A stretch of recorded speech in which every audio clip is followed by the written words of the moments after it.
हिरण्यवर्णां हरिणीं सुवर्णरजतस्रजां चन्द्रां हिरण्मयीं लक्ष्मीं जातवेदो आवह ताम आवह जातवेदो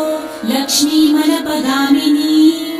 यस्यां हिरण्यं विन्देयं गामश्वं पुरुषानहम् अश्वपूर्वां रथमध्यां हस्तिनादप्रबोधिनीं